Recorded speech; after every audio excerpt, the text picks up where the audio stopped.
আসসালামু আলাইকুম। দেখেন ওখানে মিষ্টি কুমড়া গাছ, অনেক রোদ তো তাই ঢইলে গেছে।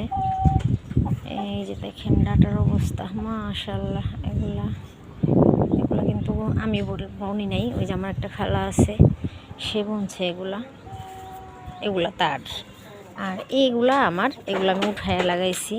দেখেন ফাঁকা ফাঁকা করে লাগাইছি। এগুলা আমার, এই পাটও সব আমার। দেখেন এগুলো সব আমি বুনছি। পাট শাকগুলা দেখেন, জাস্ট দেখার মতো, মাশাআল্লাহ। ওই যে ওখানে ডাটার বাগান আছে, ওই ডাটার বাগান থেকেই কিন্তু আমি, দেখেন আমার ডাটার অবস্থা। আমার ডাটা কিন্তু অনেক সুন্দর হয়েছে, মাশাআল্লাহ।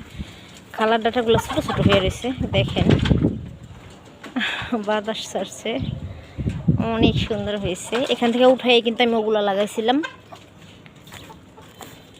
এই যে এগুলা সব আমি ওখান থেকে উঠাই এনে লাগাইছি ছোটো ছোটো। আর লেবুর অবস্থা দেখেন, একটু দেখাইবো আপনাদেরকে। লেবুর অবস্থা দেখেন, দেখা যাইতেছে নাকি ক্যামেরায় বুঝতে পারতেছি না।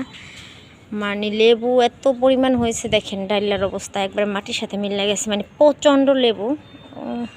দেখেন পাইকা, মানে লেবুগুলা দেখেন কিভাবে পাইকে আছে, মাশাআল্লাহ।